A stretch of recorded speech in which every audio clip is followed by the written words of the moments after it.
Hello, everyone. Welcome into Post Show Headlines. I'm Andrew Salciunas with my man, John Kincade. I will do whatever I can over the next 10 minutes to not sneeze. How about taking one of those allergy pills? Yes. Nah, I don't like a do Claritin or something. Nah, I just deal with it. The only thing I do... I deal with it. I do the eye drops because my eyes itch so bad that I need the eye drops. But other than that, I'll deal with the sneezing and everything else. Plus, the eye drops work for other things as well.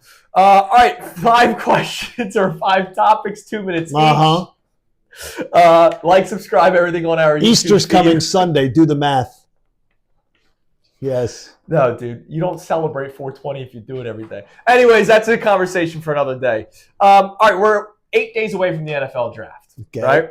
I want you, and I will as well, to first pat yourself on the back, and then I'm double jointed doing that. And then eventually, something that a lot of people in this business don't like to do, admit when you were wrong. Ooh. So, first question, a draft pick that you were asking for from the Philadelphia Eagles, and they got it, and it worked. Right? Okay. You said, this is the person that I want. They selected that person, and you said, hell yeah, this worked out. Okay, there's one, and it's one of the best players in franchise history. Is that right? Lane Johnson.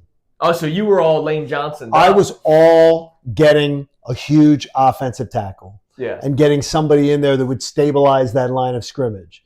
And they were drafting so high, they were literally had pick of the litter. Yeah. So obviously it was in a different market, but a lot of people and everyone I talked to down south said, you can't let Lane Johnson go by. Right. And so I was more bogarting their opinions. Yeah. But people that I trusted were saying, get Lane Johnson. God bless him. That was a great decision. Devontae Smith. Now, I did not know that they needed to trade up for him. Sure. Again, we're just talking about players that we wanted. We didn't know the things that would go into acquiring the player. But I needed a wide receiver in that draft. And is that the same draft as Ruggs?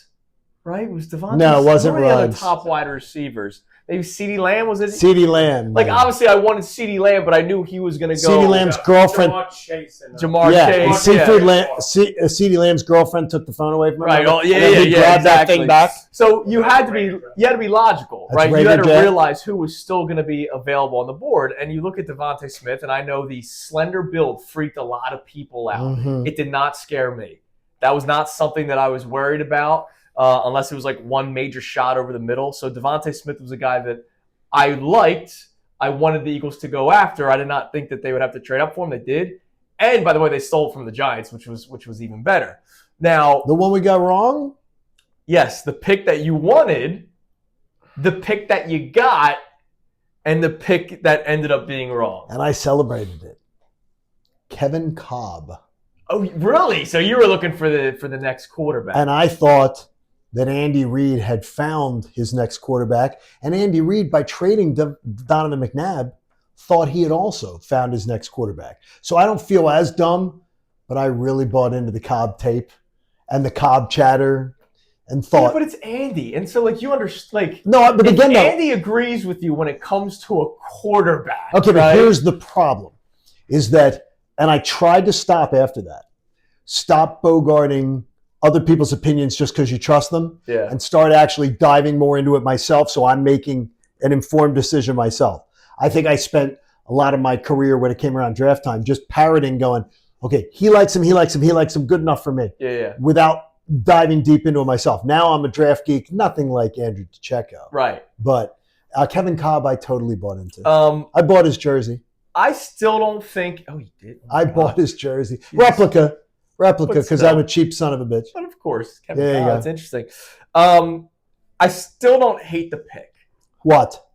But it didn't work out. First round grade. Uh-oh. Injury knocks him down in the second round. Who? Sidney Jones. What are you clinging on to with Sidney Jones? No. I'm saying if I think back to the pick, I don't think it was a bad pick. You drafted a first-round talent in the second round. I'm not saying he's a good football player. Yeah. The only thing that I have since learned over my years, more studying draft and everything, Pac-12 corners. Yeah. You can't trust the Pac-12 corner. Those guys are soft. Yeah. But at the time, this guy was supposed to be like the number one corner entering the draft, and you got him in the second round. Okay. And so I liked the idea of that. And I said, look, if he escapes the first round, why wouldn't you take him in the second round? You like injury risks, though? Well, I don't like injury risks. I'm starting to learn other things. Maybe, I don't like maybe you avoid risks. that kind of stuff. But yeah, I can look back at it and go, all right, it still makes sense that they did it. It just clearly didn't work out for him. It didn't. Is he in the league anymore? I don't know. I don't think so. He went somewhere. Did they trade him to Jacksonville? I think it was Jacksonville, but I think they traded him to Jacksonville. I think this is the first time ever in post-show headlines history. I'm going to pull out my phone, and try to double check something for us here. If Sidney Jones is still, do you want me to go to the second question while you check that out, or you had the second question? No, you have. Well, that was question 2. Question 1 was one that worked. Question 2 was one that didn't work. Okay, well then I can go. And by the way, Sidney Jones is an American football player and an English composer. Really?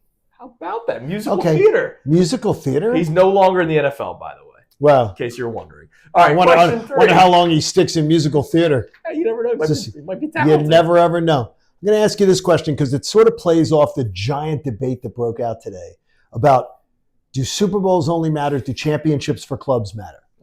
Okay, I want to put to you, I thought about a little bit of it, is how much of a hypocrite I am. Okay. In that one of my good buddies, Chris McDonald, his dad was Tommy McDonald, one of the greatest Eagles of all time. Yeah, he told some great stories. Oh yeah, with Tom Brookshire, Mr. McDonald. Like these are great Eagles legends. Yeah. But I must admit that when they honor Eagles legends from before my time, before I was even born, before I became a fan, I do tend to pay very little interest. So, do you care about your franchise's history before you were a fan? And I mean care about it. You go to learn about it, you read about it, you focus on it. Yeah. Because you didn't sound that way this morning. Not to paint you into a corner, you sounded completely dismissive. Well, no. The debate was whether or not you count the championships I do. as the rings conversation, in which I don't. I got you. In case you guys missed it, Emmett Smith did the whole, why are Eagles fans so chesty? They only have 2, we have 5. John goes, well, no, we do have 5 because of the championships. I don't look at it that way. But no, I care about history. First and foremost, the amount of Phillies games I went to with my dad, and he would tell me stories about Cookie Rojas. You know what I mean? And at some point, I wanted to read books about it. So the amount of books that I got, and I will also tell you this, even though I knew probably too much as a kid about the history. Again, I grew up in a house, so like Dr. J, that's my dad's hero, right? So of course I learned about the Sixers from 1983 and fo fi fo, even though Moses said fo fo fo. See, I know these things off the top of my head. When I was first coming into this industry, even though you and I do today's talk show, we focus on the here and now. I felt the need to maybe study a little bit more because I wanted to be able to, I got to impress that I know something that happened in the 1970s. Okay. Which ultimately, it does still matter in terms of history, but in what we do on a daily basis, what happened in 1970 doesn't matter about what's happening in 2025. Well, it just got me so introspective because, I mean, like when I hear people, snowballs at Santa Claus, I was about to be 2 years old. 60 years ago. Like, seriously. Look at this gray hair. It's amazing. I mean, and it still comes up. But no, I do care about history. I love. So you do care about it because of your dad. Because of your dad. Yeah, I mean, well, that's how I started learning. It's not like I picked up a book yesterday and started learning about history of sport. I was a sports loser, right? That's all I cared about. You didn't have to define it as sports. You could have just kept it open. All right, you have another question? Yeah, I have a question. This is a really good. This is a really good one, and we're going to get a little window into your soul. We were watching one of those crime documentaries. Where it's about people who track serial killers. Okay. And commonalities of serial killers. Isn't it literally called Tracking a Serial Killer? No, it was like that's a show. No, but it is something like that. But it was something along those lines. So I'm hearing this FBI guy who spent 20-some years researching commonalities of serial killers. So I'm going to ask you in the morning, how do you put on your socks and shoes? Sock, shoe. Okay. You say that, you're not a psychopath. Yeah. I do the same thing. Do you know who is a psychopath? Who? Jalen Brunson. Do you realize sock shoe was one of the major commonalities found of serial killers? Jalen Brunson. That's weird to me. The New York Knicks guard should be looked at right now. You know about that? He's a sock shoe guy. Okay, sock shoe is bizarre. He got caught. He was doing it on. Somebody had an Instagram live in the Knicks locker room. Maybe it may have been when he was at the Mavs. He was either at the Mavs or currently with the Knicks, and he went sock shoe, and it became a viral thing where that's bizarre. The social media teams of different teams would be like, "Hey, so how do you put your socks and shoes on?" And everybody was like, "Jalen Brunson's a weirdo for doing this." So another day he noticed somebody was on IG Live. So he purposely did sock, shoe. And they're like, stop. We know that you got ripped for it. Do you iron anything? Very rarely. Have you ever ironed your underwear? No. That's another thing that they found. A lot of serial killers, yeah. their moms iron their underwear. And I was like, so it's mom's fault that a kid. That's sort of no serial killers. That's the big thing. Mom gets the blame every time in every one of these shows. They always have bad moms. They always have moms that were overbearing or moms. The ironing the underwear. That's ironing your underwear. Weird. I barely iron my clothes unless I'm like going to a wedding, right, or a nice event. But look at me, like what? Exactly. What am I? Wear your good track pants. These actually are today. They're not bad. All right, you going to women's yoga right afterwards? Oh, man. What do you got left? No, I'm running right afterwards. What do you got left? Which leads me to the next question. Last one. What are some things that you just don't do to your neighbors in your neighborhood? And I'm not talking about flashing. Okay. So I don't park in front of their house. Love that. My neighbor, one of my neighbors does it. Your house. Yes. If you're going to park in the street and you have a car or anything, have your guests park in front of your house, or you park in front of your house. Not your neighbor's house. I agree. That's one. That's one there. I run almost every day. You know that. Okay. I run like 5-6 days a week, and I love to run. Do laps in my neighborhood multiple times. Oh, Andrew, wait. Oh no! I am exercising.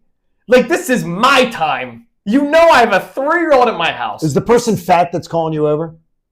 That they don't run? Because it seems like somebody that would be unaware. It's all walks of life. Oh, okay. It's all walks of life. But it's like, yeah, I would love to talk to you. But I can't. I'm running. And then I'm trying to start up again, and it's like, well, I'm done. That's Stop and start. If you see somebody doing something, just let them finish doing what they're doing. I would say. All my neighbors out there. Yeah, the neighbors out there. I said, one thing do not do. Do not correct someone else's children. Unless it affects you. Somebody's kid is in your yard doing something bad. Have at it. Yeah. Do not see kids in the street and start intervening. Going, you shouldn't be doing that, Timmy. Well, hold on. Joey, don't do that. Wait, hold on a second. Okay. I witnessed this last year. What was it? And I was okay with the person doing exactly what you just said. You really want someone to do. There was a kid who ran across the street without looking both ways. Oh. And a car this close. Ooh. And the person got out of the car, didn't yell at the kid, but was like, that's not a scolding. I mean, that's it was like, you have to be careful. I could have hit you. Mm-hmm. And the kid would just bolt. I mean, like, wasn't chasing anything, right. Just bolt. And it wasn't like a 5-year-old. It was like a preteen. You know your front lawn. Yeah. And then the sidewalk. Yeah. And then there's another patch of grass before the street. Yeah. If you're walking your dog, keep your damn dog on that section of grass. Don't have your dog pissing on mine.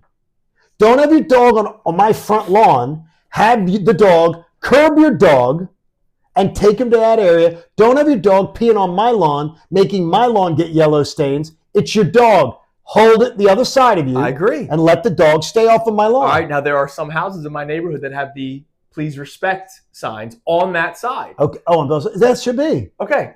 And I will try to steer my dog onto the sidewalk. But like if she squats, like I can't like, hey. You can squat. If someone squats in dog's front lawn, you can easily keep your dog off someone's front lawn. Walk them on the other side. No, on the other side is where they have the sign. And they're still doing that? Yeah. Okay, that's a little different. Because that's not their property, by the way.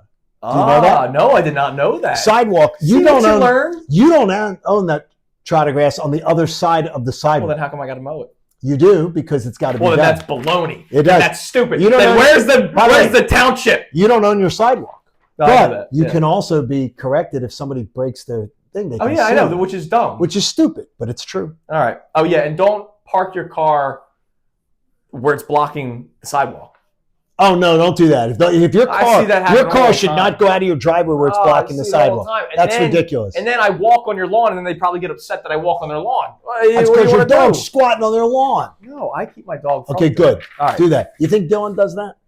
Dylan just squats on people's lawns? No, the dog. Dylan just goes, he pees everywhere. Hey, I saw the guy I showed you the other day. Did it at the gas station. Everybody have a great rest of your day. Like and subscribe, please. We love it. Great to see the traction on YouTube. And check out all the other shows because they're doing clown stuff too. Damn right, man. We'll be back at it tomorrow on the air starting at 6. Andrew DeCecco, 2 hours tomorrow. Thomas Dimitrov from Sumer Sports and Kevin DeGandio. Yep. Talk to you tomorrow here on The Fanatic. Hey guys, Andrew Salciunas from Kincade and Salciunas. Thank you for checking out all of our stuff on YouTube. Make sure you click, like, subscribe on everything that you see. And of course, you can see everything from our YouTube feed. Full shows, interviews, when John's being an idiot, which is like 15 times a day. So make sure you check out all of our stuff on YouTube. We appreciate it.